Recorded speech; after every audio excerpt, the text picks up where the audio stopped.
Reproduction in lower and higher plants. Chapter number 1 आज आपण जो बघणार आहोत याच्यामध्ये महत्त्वाचे 3 पॉइंट्स आज आपण डिस्कस करणार आहोत. पहिला पॉइंट आहे रिप्रोडक्शन ची डेफिनेशन ऑफ रिप्रोडक्शन. दुसरा पॉइंट आहे टाइप्स ऑफ रिप्रोडक्शन चे टाइप कुठले कुठले आहेत. आणि तिसरा पॉइंट असेल मोड्स ऑफ असेक्शुअल रिप्रोडक्शन चे मोड्स. या 3 पॉइंट वरती आज आपलं पूर्ण लेक्चर होईल आणि ह्या लेक्चर मध्ये डेफिनेशन, टाइप्स ऑफ रिप्रोडक्शन आणि असेक्शुअल रिप्रोडक्शन हे 3 भाग आपण बघणार आहोत.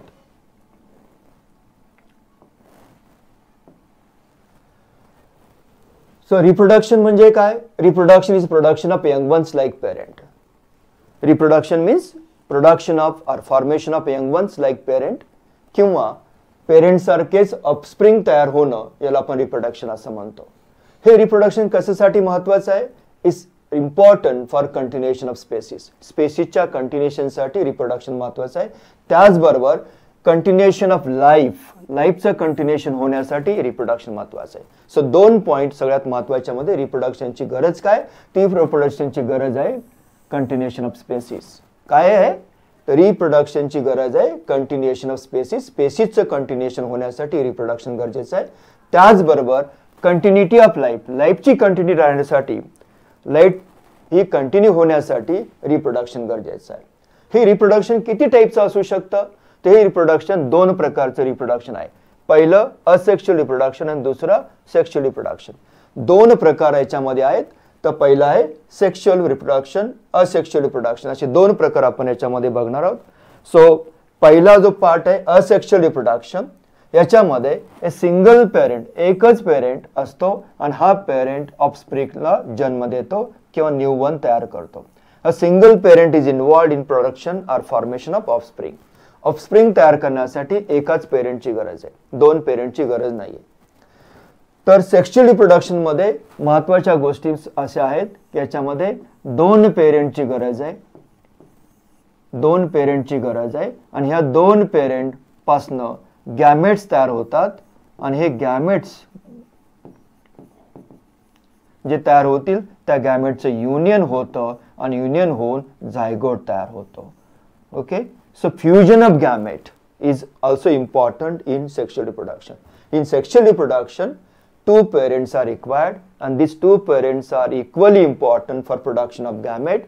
आणि गॅमेट्स तयार झाल्यानंतर गॅमेटचे युनियन होईल आणि नंतर फर्टिलायझेशन झाल्यानंतर याच्यापासून न्यू वन किंवा ऑफस्प्रिंग तयार होतील. बरोबर.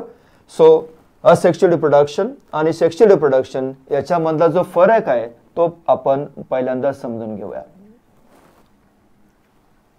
So difference between asexual and sexual reproduction. Asexual आणि सेक्शुअल रिप्रोडक्शन मधला फरक काय तो आपण समजून घेऊया. पहिला फरक असेल single parent is involved in production of progeny. एकच parent, single parent is involved in production of progeny. Progeny तयार करण्यासाठी एका पेरेंटची गरज आहे. प्रोजेनी तयार करण्यासाठी सिंगल पेरेंटची गरज आहे. तर सेक्शुअल रिप्रोडक्शन मध्ये 2 parents are involved in production of progeny. Progeny तयार करण्यासाठी 2 पेरेंटची गरज असणार आहे. किती पेरेंटची गरज असणार आहे? 2 पेरेंट यांची गरज असणार आहे. दुसरा पॉइंट आहे gametes are not formed. Asexual reproduction मध्ये गॅमेट्स तयार होत नाहीत. Gametes are not formed in asexual reproduction, whereas gametes are formed in sexual reproduction.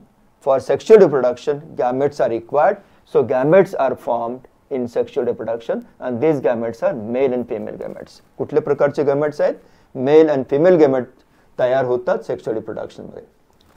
तिसरा point no fertilisation and zygote formation. याच्यामध्ये म्हणजे असेक्शुअल रिप्रोडक्शन मध्ये फर्टिलायझेशनही होत नाही आणि झायगोट फॉर्मेशन होत नाही. सो नो फर्टिलायझेशन महत्वाचा point, no zygote formation. Zygote पण फॉर्म होणार नाही आणि फर्टिलायझेशन पण होणार नाही. त्याचबरोबर इकडे जर आपण जर बघितलं सेक्शुअल रिप्रोडक्शन मध्ये involved fusion of male gamete तयार होणार आहे आणि त्याचं फ्युजन होणार आहे. So male and female gamete हे दोन्ही तयार झाल्यानंतर male gamete will fuse with female gamete so as to form a zygote. म्हणजेच फ्युजन झालं म्हणजेच फर्टिलायझेशन झालं आणि फर्टिलायझेशन झालं की झायगोट फॉर्मेशन हा पुढचा पार्ट असतो त्याचा. So involved fusion of male and female gametes, that's fertilization and zygote formation. याच्यामध्ये म्हणजे सेक्शुअल रिप्रोडक्शन मध्ये मेल अँड फिमेल गॅमेटचे फ्युजन होणार आहे आणि झायगोट फॉर्म होणार आहे. Asexual reproduction involves mitotic cell division. याच्यामध्ये इक्वेशनल सेल डिव्हिजन म्हणजेच मायटोटिक सेल डिव्हिजन म्हणजे एका सेल पासून दोन सेल तयार होतील आणि ह्या दोन सेल ज्या तयार होतील या पेरेंट सेल सारख्याच असतील जशाची तशा, जेनेटिकली आणि मॉर्फोलॉजिकली सिमिलर म्हणजे एक्झॅक्ट क्लोन. म्हणजे मायटोटिक सेल डिव्हिजन ही इक्वेशनल सेल डिव्हिजन आहे. याच्यामध्ये जशा सेल तयार होतात त्या पेरेंट सारखेच असतात किंवा पेरेंट मदर सेल सारखेच तुम्हाला दिसतील. याच्यामध्ये जेनेटिक आणि मॉर्फोलॉजिकल कुठलंही व्हेरिएशन नाही. सो आयडेंटिकल सेल्स याच्यामध्ये तयार होतात. अशा मायटोटिक सेल डिव्हिजन्स याच्यामध्ये होतात. याला आपण म्हणतो asexual reproduction. It involves meiosis. Basically meiosis हे क्रोमोझोम रिडक्शन किंवा गॅमेट फॉर्मेशनसाठी महत्त्वाचं असतं. गॅमेट्स तयार करण्यासाठी मियोसिस हा फार महत्त्वाचा आहे. म्हणजे जी मदर सेल असेल, microspore mother cell, megaspore mother cell, ज्या मदर सेल्स असतील याच्यापासून जे गॅमेट तयार होतात त्या गॅमेटमध्ये exactly half the number of chromosome, क्रोमोझोमचा फक्त अर्धा पार्ट म्हणजे अर्धे क्रोमोझोम, अर्धे म्हणजेच exactly half number of chromosome will be transferred to the gamete. म्हणजे जर ही 2n कंडिशन असेल तर गॅमेट्समध्ये सिर्फ n म्हणजे एकच सेट ऑफ क्रोमोझोम म्हणजे n नंबर याचा अर्धा नंबर पुढे जातो. याला आपण रिडक्शनल सेल डिव्हिजन म्हणतो. ही reductional cell division sexual reproduction मध्ये गरजेची असते. So involves meiosis, that is what gamete formation in sexual reproduction. दुसरा पुढचा पॉइंट आहे individuals are genetically identical clones. जे याच्यामध्ये इंडिव्हिज्युअल्स तयार होणारे किंवा प्रोजनी असणार आहेत ह्या प्रोजनी एक्झॅक्टली पेरेंटच्या क्लोन असणार आहे. म्हणजे जसे पेरेंट एक्झॅक्टली डिक्टो, आपण त्याला काय म्हणतो Xerox copy of parent, that is the clone. म्हणजे क्लोन मॉर्फोलॉजिकली आणि जेनेटिकली आयडेंटिकल असे क्लोन्स याच्यामध्ये तयार होतात. सिंगल पेरेंट इन्व्हॉल्ड आहे आणि पेरेंट सारखेच हे क्लोन्स असतात. या प्रोजेनी पेरेंट सारखेच असतात म्हणून यांना आपण क्लोन्स म्हणतो. त्याच्या विरुद्ध इंडिव्हिज्युअल्स शो व्हेरिएशन. जे ऑफस्प्रिंग याच्यामध्ये सेक्शुअल रिप्रोडक्शन मध्ये तयार होणार आहेत पेरेंट्स पासून, ते ऑफस्प्रिंग हे एकसारखे नसतील. म्हणजे जर 3-4 ऑफस्प्रिंग पेरेंट्स पासून तयार झाले असेल तर तिन्ही चारीमध्ये थोडा तरी व्हेरिएशन आपल्याला दिसेल. मॉर्फोलॉजिकली पण असेल आणि जेनेटिकल मध्ये असेल. कारण मियोसिस होतं आणि ड्युरिंग मियोसिस जेनेटिक मटेरियल मध्ये रिकॉम्बिनेशन होतं आणि बिकॉज ऑफ रिकॉम्बिनेशन व्हेरिएशन हे मस्ट आहे. म्हणजेच इंडिव्हिज्युअल्स शो व्हेरिएशन म्हणजे सेक्शुअल रिप्रोडक्शन म्हणजे इंडिव्हिज्युअल्स तयार होणार आहेत, ज्या प्रोजनी तयार होणार आहेत त्या असणार आहेत थोड्या एकमेकापेक्षा वेगळ्या. अशा व्हेरिएशन असणाऱ्या प्रोजनी सेक्शुअल रिप्रोडक्शन तयार होते. सो जर आपण बघितलं असेक्शुअल रिप्रोडक्शन म्हणजे प्रोजनी तयार होतात ते एक्झॅक्टली क्लोन्स असतात, एक्झॅक्टली सिमिलर असतात आणि सेक्शुअल रिप्रोडक्शन मध्ये तयार होणाऱ्या प्रोजनी मात्र याच्यामध्ये व्हेरिएशन दिसतं. यानंतर आपण मोड्स ऑफ असेक्शुअल रिप्रोडक्शन हे बघूया. Modes of asexual reproduction. Asexual रिप्रोडक्शनचे वेगवेगळे मोड्स आहेत. वेगवेगळ्या प्रकारे असेक्शुअल रिप्रोडक्शन होतं. असेक्शुअल रिप्रोडक्शन हे फ्रॅगमेंटेशनमुळे होतं. असेक्शुअल रिप्रोडक्शन हे बर्डिंगच्या थ्रू पण होतं. स्पोर फॉर्मेशन, वेगवेगळ्या प्रकारचे स्पोर्स तयार होतात आणि त्या स्पोर्स पासून असेक्शुअल रिप्रोडक्शन होऊ शकतं. त्याच्यानंतर फ्युजन हे बायनरी फ्युजन किंवा मल्टिपल फ्युजनच्या मार्फत रिप्रोडक्शन होतं. याला आपण असेक्शुअल रिप्रोडक्शन म्हणतो. जिम्युल फॉर्मेशन ने सुद्धा रिप्रोडक्शन होतं, यालाही आपण असेक्शुअल रिप्रोडक्शन म्हणतो. आणि त्याच्या पुढचा जो पार्ट आहे व्हेजिटेटिव्ह रिप्रोडक्शन किंवा व्हेजिटेटिव्ह मल्टिप्लिकेशन, हे हायर प्लांट्समध्ये वेगळ्या प्रकारे व्हेजिटेटिव्ह रिप्रोडक्शन होतं. नॅचरल वेनी होतं आणि आपण आर्टिफिशियल वेनी पण जातो. So these are the different modes of asexual reproduction. So what are the different modes of asexual reproduction? Different modes of asexual reproduction are fragmentation, budding, spore formation, fusion, gemmel formation, and vegetative reproduction, or vegetative you can say multiplication or vegetative formation of new ones in higher plants. So these are the different modes of asexual reproduction. आपण आता हे सर्व मोड एकानंतर एक व्यवस्थित study करूया. So different modes of asexual reproduction. In that we'll see first one, asexual reproduction by fragmentation. Asexual reproduction by fragmentation, and the best example is Spirogyra. Spirogyra मध्ये फ्रॅगमेंटेशनच्या मार्फत asexual reproduction होतं. हे स्पायरोगायराचं एक फिलामेंट आहे. Spirogyra is a filamentous algae, आणि ह्या फिलामेंटमध्ये आपण जर बघितलं तर सेल्स हे आपल्याला असे दिसतात. त्याच्यामध्ये क्लोरोप्लास्ट, स्पायरल क्लोरोप्लास्ट दिसतं, एक न्यूक्लियस आहे, सेल वॉल आणि बाकीचं सायटोप्लाझम. एकानंतर एक सेल अशा एका खाली एक अशा तयार होत जातात आणि एक फिलामेंट तयार होतं. जर या फिलामेंटला काही कारणास्तव इजा झाली किंवा याचे तुकडे झाले, ते प्रत्येक तुकड्यापासून नवीन इंडिव्हिज्युअल तयार होऊ शकतो.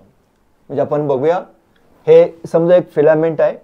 या फिलामेंट आता इथून तुटलं किंवा याचे दोन तुकडे झाले. सो 2 पार्ट्स, दोन तुकडे याचे झाले काही कारणास्तव, एक नॅचरल वेनी असतील किंवा काही डिस्टर्बन्स झालं असेल किंवा ॲडव्हर्स कंडिशनमध्ये हे सुकलं असेल काही पार्ट याचा, आणि नंतर तुकडे झाले असतील किंवा फ्रॅगमेंटेशन झालं आणि एका फिलामेंटपासून हे 2 फिलामेंट तयार झाले, मग 2 तुकडे तयार झाले. सो 2 पार्ट, पार्ट 1 आणि पार्ट 2, हे 2 पार्ट तयार झाले आहेत. बरोबर. आता जेव्हा फेवरेबल कंडिशन येईल, अशा फेवरेबल कंडिशनमध्ये प्रत्येक पार्ट म्हणजे हाय पार्ट आणि हाय पार्ट याच्यापासून नवीन फिलामेंट तयार होईल. नवीन एक असं फिलामेंट की जे संपूर्ण एक स्पायरोगायराचं फिलामेंट असेल. So fragmentation is the process of asexual reproduction where each fragment under favorable condition develops into new filament, develops into new individual. So प्रत्येक फिलामेंट हा नवीन इंडिव्हिज्युअल तयार करण्यामध्ये त्याचा रोल निभावतो आणि तो फिलामेंट चांगल्या पद्धतीने तयार होतो या छोट्या फ्रॅगमेंटपासून. सो छोटे छोटे फ्रॅगमेंट जे तयार होतात त्याच्यापासून नवीन इंडिव्हिज्युअल तयार होतात. So fragmentation is basically a method of asexual reproduction where the parent filament get fragmented and each fragment will develop into a new individual, a new can say thallus, and best example is Spirogyra. या पुढे आपण asexual reproduction by budding. So budding is basically one of the method of reproduction and it is found in yeast. Yeast म्हणजे आपण ज्या बुरशी बघतो, single celled किंवा yeast आपण याला म्हणू, जी आपण बेकर्स यीस्ट वगैरे, ह्या यीस्टमध्ये जे रिप्रोडक्शन होतं ते बर्डिंगचं साईन होतं. So yeast reproduces by formation of buds and that is the budding process. जर आपण जे यीस्टची सेल बघितली, याच्यामध्ये एक न्यूक्लियस आहे, व्हॅक्यूल आहे, हा त्याचा सायटोप्लाझम असेल, सेल वॉल, ही एक सिंगल सेल. आता यीस्टमध्ये होतं काय, तर ही जी सिंगल सेल आहे, या सिंगल सेलला एक छोटीशी आउटग्रोथ तयार होते. म्हणजे ही सिंगल सेल आहे, आपण पुढच्या फिगरमध्ये बघतोय, छोटीशी आउटग्रोथ तयार होते. ही आउटग्रोथ तयार झाली म्हणजे एक bud formation. Bud is form basically on the parent cell. ही जी पेरेंट सेल आहे ही अशी इथं आपण बघतो, ही पेरेंट सेल आहे आणि या पेरेंट सेलवरती एक बर्ड तयार होतं आणि हळूहळू ते बर्ड तयार होत असताना त्याची जी न्यूक्लियस असते ही न्यूक्लियस सुद्धा डिवाइड व्हायला लागते. So this nucleus is dividing into 2 daughter nuclei. आता आपण पुढच्या स्टेपमध्ये जर बघितलं तर ही न्यूक्लियस जी होती याच्यात 2 भाग झालेले आहेत आणि व्हॅक्यूल जे होतं हे व्हॅक्यूलचे सुद्धा 2 भाग झाले आणि एक व्हॅक्यूलचा छोटा तुकडा किंवा छोटा भाग आणि न्यूक्लियस ह्या बर्डमध्ये ट्रान्सफर झालेल्या आहेत. काय झालं, बर्डमध्ये ट्रान्सफर झाल्या. आणि काही दिवसांनी किंवा काही वेळानंतर हे बर्ड या पेरेंट सेलपासून, ही पेरेंट जे सेल आहे याच्यापासून हे बर्ड सेपरेट होईल बाय वॉल फॉर्मेशन. हे कम्प्लीट बर्ड सेपरेट झालं आणि this bud will grow as a new yeast cell. म्हणजे नवीन ईस्ट सेल मध्ये याचं रूपांतर झालेलं आहे. सो सिंपल प्रोसेस आहे. ही सिंगल सेल आहे. सिंगल सेलमध्ये पहिल्यांदा एक बर्ड फॉर्मेशन होतं. हे बर्ड फॉर्मेशन झालं. या बर्डमध्ये न्यूक्लियस डिवाइड होऊन त्याचे 2 डॉटर न्यूक्लिया तयार होतात आणि या डॉटर न्यूक्लिया एक न्यूक्लियस याच्यामध्ये पुढे ट्रान्सफर होते. त्याचबरोबर काही सायटोप्लाझमचा पार्ट आणि व्हॅक्यूल इकडे ट्रान्सफर होतं आणि हळूहळू हा नॉच इतका छोटा होत जातो की इथे एक वाल तयार होते आणि वाल तयार होऊन एक नवीन बर्ड, नवीन सेल, या बर्डचं रूपांतर नवीन सेलमध्ये तयार होतं आणि याच्यापासून नवीन ईस्ट तयार होते. So this is basically a budding. म्हणजेच आपण जर बघितलं तर सिंगल सेलपासून एक बर्ड होऊन दुसरी सेल तयार होईल, त्याच्यापासून पुन्हा बर्ड होऊन तिसरी सेल, चौथी सेल, पाचवी सेल, अशा बर्डिंगच्या साह्यानं ही ईस्ट ग्रो होत राहते आणि एका सेलपासून 2, 2 पासून 4, 4 पासून 6 अशा सेल्स तयार होतात. So this is the way of reproduction, that is asexual reproduction by budding in yeast. So ईस्टमध्ये या बडिंगच्या प्रोसेसच्या माध्यमातून किंवा बडिंगच्या साह्यानं ईस्टचं मल्टिप्लिकेशन होतं आणि प्रत्येक सेल ईस्ट ही कशी असते, क्लोन असते किंवा आयडेंटिकल असते, पेरेंट सेल सारखीच. त्याच्यामध्ये कुठलाही फरक होत नाही जेनेटिकली आणि मॉर्फोलॉजिकली दोन्ही पद्धतीने दोन्ही यानी ही आयडेंटिकल असते, म्हणून आपण याला प्रत्येक सेलला क्लोन असं म्हणतो. After budding will see next mode of reproduction. तर पुढे asexual reproduction by spore formation. This is one of the modes of asexual reproduction. Asexual reproduction by spore formation. स्पोरच्या माध्यमातून स्पोरच्या साह्यानं रिप्रोडक्शन काही फंगायमध्ये, अल्गीमध्ये होतं. म्हणजे लोअर प्लांट्समध्ये जे रिप्रोडक्शन स्पोरच्या फॉर्मेशनमधून होतं त्यालाच आपण लोअर प्लांट्समधलं असेक्शुअल रिप्रोडक्शन असं म्हणतो. सो स्पोर फॉर्मेशनमध्ये जर आपण बघितलं तर 2 प्रकारचे स्पोर्स तयार होतात. एक जो स्पोर असतो तो मोटाईल असतो, त्याला मोटाईल स्पोर म्हणतो आणि हे मोटाईल स्पोर याला फ्लॅजेल असतात, त्यामुळं ह्या मोमेंट करतात किंवा एक ठिकाणून दुसऱ्या ठिकाणी जाऊ शकतात, म्हणून आपण याला मोटाईल स्पोर म्हणतो. आणि काही फंगाईमध्ये किंवा बुरशीमध्ये जे स्पोर्स तयार होतात हे स्पोर्स नॉन मोटाईल असतात, म्हणजे ते एका जागेवरून हलू शकत नाही. हे जे स्पोर्स तयार झाले, हे जे स्पोर्स तयार होतात हे स्पोर्स नॉन मोटाईल असतात आणि म्हणून आपण याला काय म्हणतो, हे नॉन मोटाईल स्पोर्स. या स्पोर्सच्या माध्यमातून काय होतं, रिप्रोडक्शन होतं. म्हणजे spores will germinate into directly new offspring किंवा न्यू प्रोजेनीमध्ये याचं रूपांतर होतं. सो मोटाईल स्पोर्सचं एक्झाम्पल घेतलं तर झूज स्पोर. झूज स्पोर हे मोटाईल स्पोर्स आहेत. त्याचबरोबर नॉन मोटाईल स्पोरमध्ये स्पोरॅन्जिओस्पोर्स हे नॉन मोटाईल आहेत आणि कोनिडिया काही जे फंगाईमध्ये स्पोरॅन्जिओस्पोर तयार होतात. म्हणजे एखाद्या स्पोरेंजियममध्ये जे स्पोर तयार होतात याला आपण स्पोरेंजिओस्पोर म्हणतो.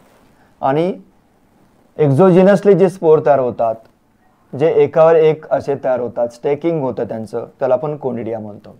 पेनिसिलियममध्ये कोनिडिया तयार होताना दिसतात, ॲस्परजिलसमध्ये कोनिडिया तयार होताना दिसतात, तर रायझोपस किंवा म्युकरमध्ये आपल्याला स्पोरॅन्जिओस्पोर तयार होताना दिसतात.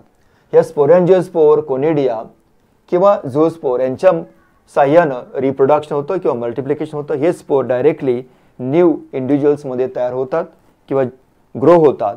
म्हणून reproduction by spore formation is one of the methods of asexual reproduction और one of the modes of asexual reproduction. आता याच्यातलं आपण बघूया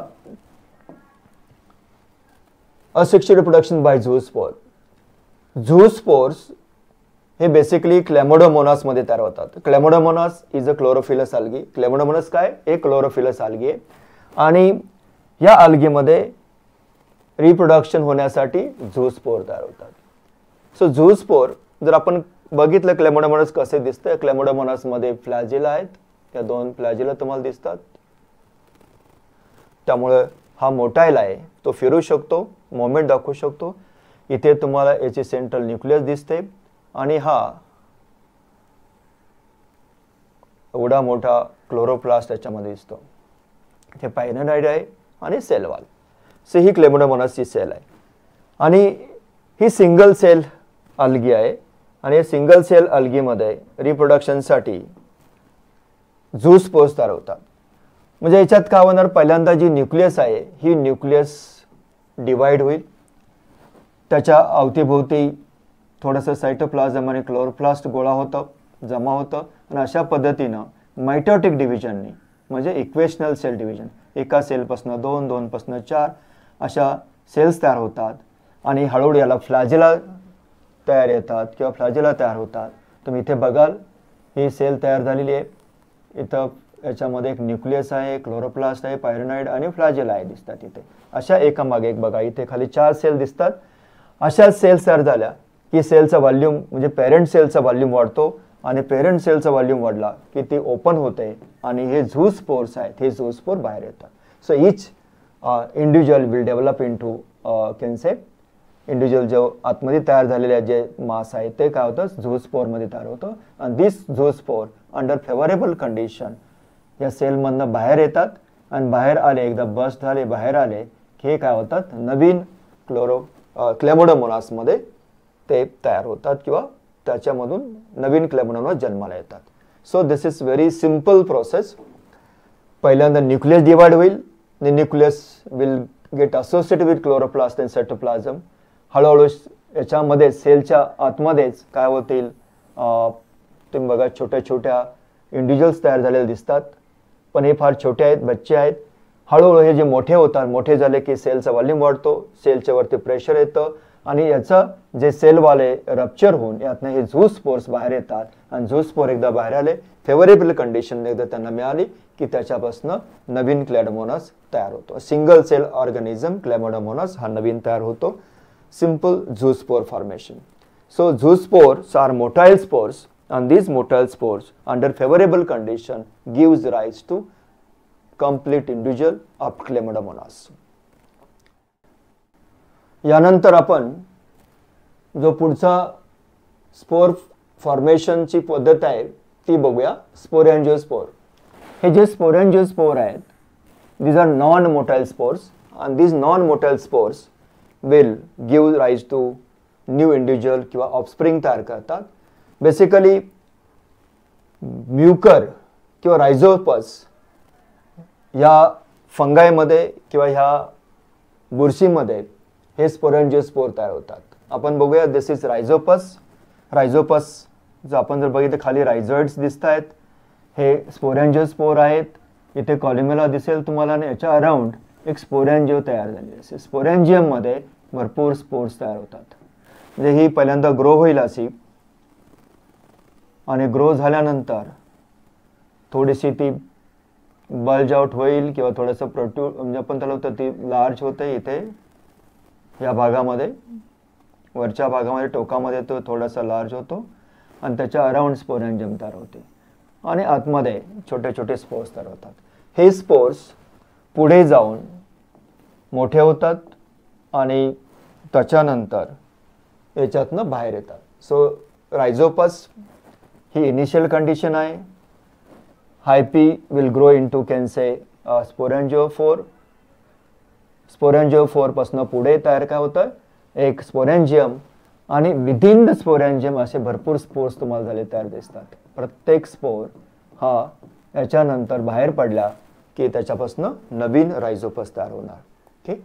so this is the sporangiophore. And on sporangiophore you can see the sporangium development. So within sporangium spores तयार होतात. ही काय स्पोरॅन्जियम आहे.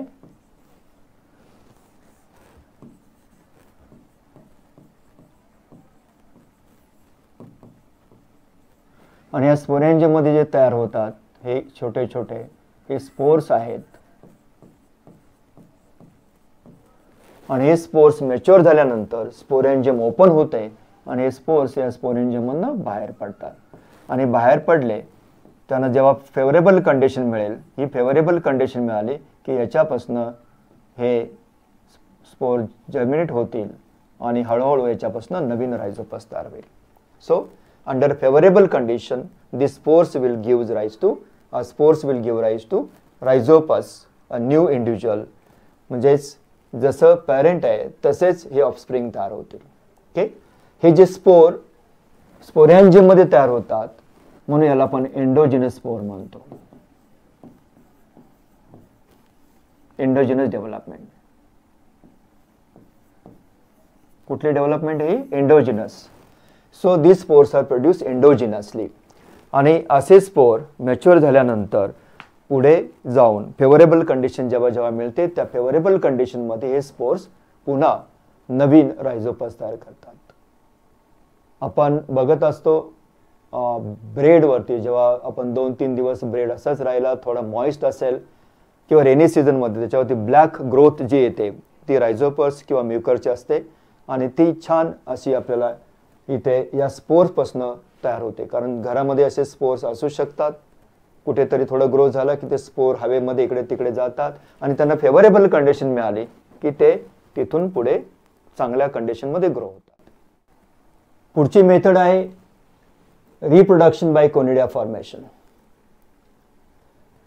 Penicillium मध्ये किंवा ॲस्परजिलस मध्ये आपल्याला कोनिडिया फॉर्मेशन दिसतात किंवा कोनिडिया तयार होताना दिसतात आणि या कोनिडियांच्या मार्फत नवीन इंडिव्हिज्युअल तयार होतात आणि अंडर फेवरेबल कंडिशन ते व्यवस्थित ग्रो होतात आणि याच्यात नवीन पेनिसिलियम किंवा ॲस्परजिलसच्या नवीन इंडिव्हिज्युअल तयार होतात. तर आपण बघा ही व्हेजिटेटिव्ह हायपी आहे, याच्यापासून कोनिडिओफोर तयार होतो. हा कोनिडिओफोर आहे. कोनिडिओफोर वरती आपल्या इथे दिसेल की मेटुला याच्यावरती दिसतात आणि मेटुलावरती स्टेरिग्मा आहेत आणि हे स्टेरिग्मा पासून हळूहळू पुढे नवीन कोनिडिया तयार होताना दिसते. तर ह्या ज्या कोनिडिया आहेत या कोनिडियापासून स्पोर्स ज्या सेपरेट होतील, कोनिडिया सेपरेट होतील त्यावेळेस आपल्याला याच्यापासून नवीन इंडिव्हिज्युअल तयार होतील जेव्हा फेवरेबल कंडिशन त्यांना मिळेल तेव्हा. ओके.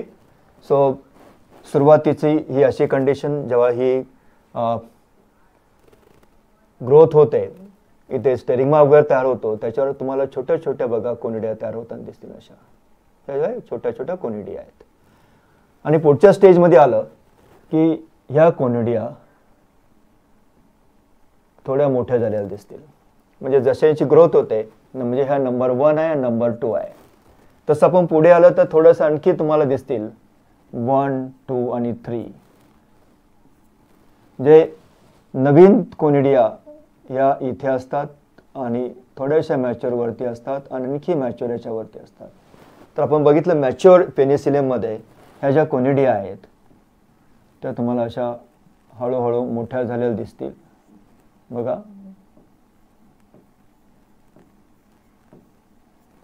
आणि ही प्रत्येक कोनिडियम जेव्हा सेपरेट होईल आणि सेपरेट झालेली कोनिडियम याला फेवरेबल कंडिशन मिळेल, जमिनीवरती असेल, सबस्ट्रॅक्टम काही जे असेल त्याच्यावर जेव्हा मिळेल त्याला फेवरेबल कंडिशनमध्ये ह्या कोनिडिया नवीन इंडिव्हिज्युअलमध्ये तयार होतील किंवा ग्रो होतील. हळूहळू त्याची ग्रोथ होईल आणि it will form again a Penicillium.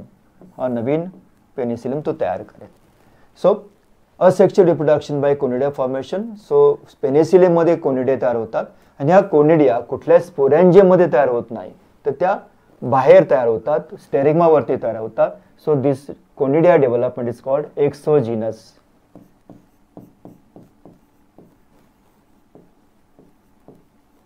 Exogenous development. आणि आपण जी अगोदर बघितली होती ती एंडोजिनस होती. एक्झोजिनस डेव्हलपमेंट. आणि ह्या कोनिडिया नंतर चांगल्या कंडिशनमध्ये किंवा फेवरेबल कंडिशनमध्ये पुढे जाऊन त्याचं रूपांतर नवीन पेनिसिलियममध्ये, नवीन फंगसमध्ये होणार. तर आपण आतापर्यंत स्पोर फॉर्मेशन आणि asexual reproduction through different spore म्हणजे क्लेमोडोमोनास मध्ये बघितलं आपण, ते होतं झूस्पोर फॉर्मेशन.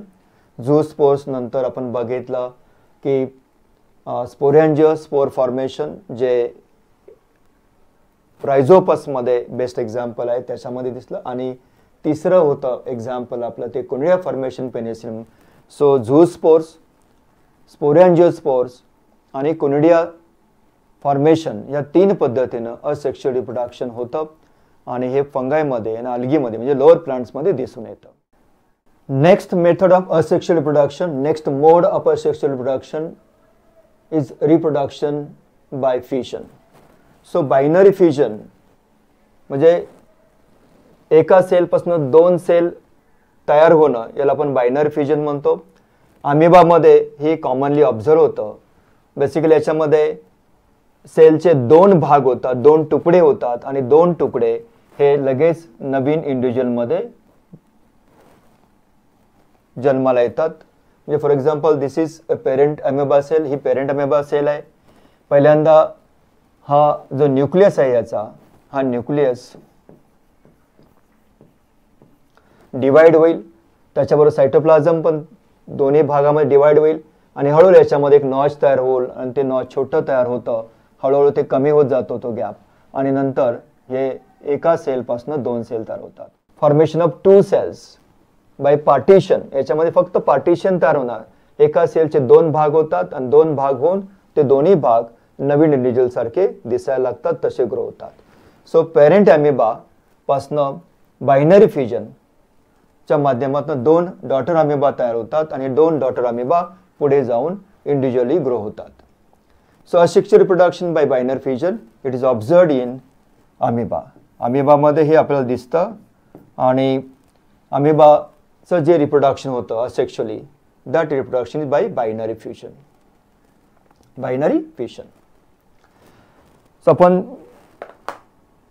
अमिबामध्ये बघतो, अमिबा हा याचा कुठलाही वेगळ्या पद्धतीनं शेप घेतो आणि त्याच्यामध्ये बायनरी फ्युजनच्या माध्यमातून किंवा बायनरी फ्युजनच्या सहाय्यानं त्याचं रिप्रोडक्शन होतं, म्हणजेच हे asexual reproduction. So binary fusion is a type of asexual reproduction where from parent amoeba cell two daughter cells are formed and they are identical to each other.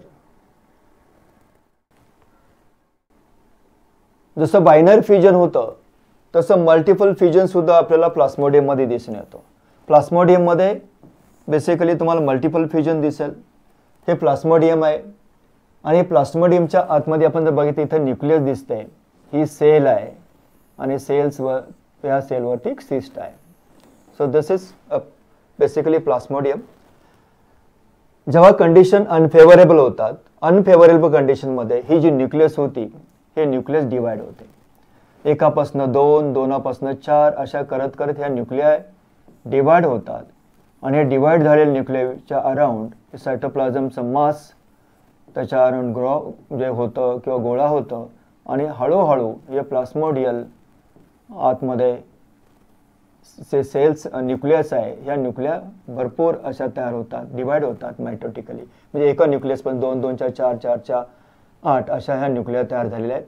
याच्या भोवती मास तयार झालं आणि अंडर अनफेवरेबल कंडिशन मध्ये ह्या गोष्टी तयार होतात आणि हे जे स्पोर्स सारखे कंडिशन तयार झालेले आहेत, न्यूक्लिया डिवाइड झालेले आहेत, बरोबर, या सेलला बस्ट करतात आणि सेल ओपन होऊन बाहेर येतात. आणि this individual one grow as what Plasmodium. याच्यामध्ये न्यूक्लियस, सेल आणि सिस्ट असं त्याचं तयार होतं. So multiple fission is best observed in plasmodium.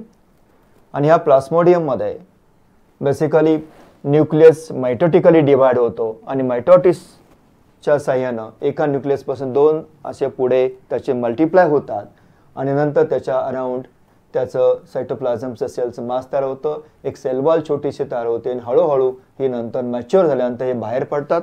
अशा पद्धतीनं हे मल्टिपल डिव्हिजन, म्हणजे बायनरी फ्युजनमध्ये आपण बघितलं एक डिव्हिजन होते, एकापासून दोन तयार होतात, छान. त्याच्यानंतर पुढचे पुन्हा ती सेल मॅच्युअर होईल, पुन्हा त्याच्यामध्ये डिवाइड होईल आणि दोन तयार होतील आणि पुढे जाताना बायनरी फ्युजन होतं. इथे मात्र मल्टिपल फ्युजन होतं आणि बेस्ट एक्झाम्पल याचं आहे प्लास्मोडियम. पुढचा पार्ट आहे gemmule formation. Gemmule formation is best observed in sponges. Fresh water sponges म्हणजे अंडर अनफेवरेबल कंडिशनमध्ये आपल्याला जेम्युल फॉर्मेशन दिसतं. Basically gemmules are specialised buds किंवा specialised internal buds which enables sponges to survive under unfavourable condition. हे gemmules unfavourable कंडिशनमध्ये, adverse कंडिशनमध्ये तयार होतात आणि ते जेम्युल्स म्हणजे बेसिकली सेल्समध्ये आतमध्ये डिवायडेशन होतं, एक बर्ड्स तयार होतात आणि हे बर्ड्स तयार होतात आर्चिस्पोरोसाइट्सपासून. आर्चिस्पोरोसाइट्स या एकमेकापासून अशा ग्रो होतात आणि हळू एका बर्डपासून दुसरं असं तयार होऊन हे जे इंटरनल बर्ड्स तयार होतात याला आपण का म्हणतो, जेम्युल्स म्हणतो. आणि जेम्युल नंतर हे मायक्रोपाईल ओपन मधून बाहेर येतात आणि once they get favourable condition, जेव्हा त्यांना फेवरेबल कंडिशन मिळते, हे gemmules will develop into new sponges. ते काय करतात, नवीन स्पंजेसमध्ये किंवा नवीन इंडिव्हिज्युअल स्पंजमध्ये रूपांतर होतं त्यांचं किंवा ग्रो होतात. तर अशा पद्धतीने आपण जेमल फॉर्मेशन म्हणजेच इंटरनल बडिंग हे जे बर्ड्स तयार होतात ते बर्ड्स अंडर फेवरेबल कंडिशन जेव्हा त्यांना मिळेल त्यावेळेस नवीन स्पंजेसमध्ये तयार होतात. हे एक असेक्शुअल रिप्रोडक्शनचा मोड आहे आणि that is observed in sponges. अशा पद्धतीने आपण वेगवेगळे मोड्स ऑफ असेक्शुअल रिप्रोडक्शन बघितले आहे. असेक्शुअल रिप्रोडक्शनचे वेगवेगळे मोड बघितले आहेत. आपण पुन्हा एकदा चार्टच्या माध्यमातून वेगवेगळे मोड्स ऑफ असेक्शुअल रिप्रोडक्शन कुठले कुठले ते बघूया. मोड्स ऑफ असेक्शुअल प्रोडक्शन कुठल्या कुठल्या पद्धतीने होतं आणि कुठल्या कुठल्या ऑर्गॅनिझममध्ये ते ऑब्झर्व होतं किंवा आपल्याला दिसतं. म्हणजे जे पहिलं आहे फ्रॅगमेंटेशन इज बेसिकली आपण म्हणतो एक फिलामेंट तुटून त्याचे दोन फिलामेंट किंवा दोन तुकडे झाले तर दोन्ही तुकडे नवीन स्पायरोगारामध्ये त्याचं रूपांतर होऊ शकतं. So Spirogyra is best example for fragmentation. तसं पुढचं आहे बडिंग. ईस्टमध्ये हे बडिंग दिसतं आणि बडिंग आपल्याला एका सेलवरती जी बर्डची ग्रोथ किंवा आउटग्रोथ होते त्या आउटग्रोथमध्ये न्यूक्लियर डिवाइड होऊन जातो आणि ते बर्ड नंतर इंडिव्हिज्युअल सेल म्हणून ग्रो होतं. ईस्टमध्ये हे दिसतं. तसंच पुढचं आहे spore formation. Spores are up to different type. Motile spores म्हणजे झूज स्पोर क्लेमोडोमोनासमध्ये दिसतात आणि या झूज स्पोरच्या माध्यमातून अंडर अनफेवरेबल कंडिशन जे स्पोर्स तयार झाले की ते अनफेवरेबल किंवा ॲडव्हर्स कंडिशनमध्ये टिकून राहतात आणि जेव्हा त्यांना फेवरेबल कंडिशन मिळेल ते त्याच्या बाहेर येऊन नंतर कंडिशनतून नंतर ते ग्रो होतात. तसे झूज स्पोर्स. त्यानंतर नॉन मोटाईल स्पोर्स आहेत स्पोरॅन्जिओस्पोर्स आणि पेनिसिलियम मध्ये आपल्याला कोनिडिया असतात. तो झूज स्पोर्स, स्पोरॅन्जिओस्पोर्स आणि कोनिडिया या तीन स्पोरच्या माध्यमातून किंवा पद्धतीनं असेक्शुअल रिप्रोडक्शन होताना दिसून येतं. क्लेमोडोमोनास इज बेस्ट एक्झाम्पल फॉर झूज स्पोर फॉर्मेशन. रायझोपस इज फॉर स्पोरॅन्जिओस्पोर आणि त्याच्यानंतर पेनिसिलियम इज फॉर कोनिडिया. तसंच फ्युजन, बायनरी फ्युजन आपल्याला दिसतं हे अमिबामध्ये. सो याच्यामध्ये एका सेलपासून मायटोटिकली दोन सेल तयार होतात. म्हणजे फक्त त्याचं पार्टिशन होऊन किंवा त्याचं बायफर्केशन होतं दोन सेल होतात म्हणून याला बायनरी फ्युजन म्हणतो. बेस्ट एक्झाम्पल त्याचं अमिबामध्ये बायनरी फ्युजन दिसून येतं. मल्टीफिल फ्युजन प्लास्मोडियममध्ये हे फ्युजन म्हणजे काय होतं मल्टिपल पद्धतीने होतं. म्हणजे एका सेलपासून मल्टिपल सेल आतमध्येच तयार होतात आणि नंतर त्या बाहेर पडून सेपरेट त्याचं प्लास्मोडियम तयार होतं. तसंच जेमल फॉर्मेशन स्पंजेसमध्ये आपल्याला जेमल फॉर्मेशन दिसतं. याला इंटरनल बडिंग म्हणतात. हे इंटरनल बडिंग स्पंजेसमध्ये ऑब्झर्व होतं आणि ॲडव्हर्स कंडिशनमध्ये बर्ड्स तयार होतात आणि ते जेव्हा सुटेबल कंडिशन्स असतील फ्रेश वॉटरमध्ये तेव्हा ते पुन्हा स्पंजेसमध्ये ग्रो होतात. तर अशा पद्धतीने आपण असेक्शुअल रिप्रोडक्शनचे डिफरंट मोड बघितले. Fragmentation, budding, spore formation, fission, Gemmell formation आणि पुढचा जो पार्ट आहे व्हेजिटेटिव्ह रिप्रोडक्शन इन प्लांट्स. प्लांट्समधलं जे व्हेजिटेटिव्ह रिप्रोडक्शन आहे किंवा नॅचरल व्हेजिटेटिव्ह रिप्रोडक्शन आहे याच्यामध्ये आपण बल्ब्स असतील किंवा बाकीच्या नॅचरल पद्धतीनं ग्रो होणाऱ्या ज्या व्हेजिटेटिव्ह प्रोपेगल्स असतील त्याच्या माध्यमातून तुम्हाला नवीन प्लांट्स ग्रो होताना दिसतात. त्याच्यामध्ये आर्टिफिशियल मेथड्स पण आहेत. सो व्हेजिटेटिव्ह प्रोडक्शन हा हायर प्लांट्समध्ये दिसून येईल.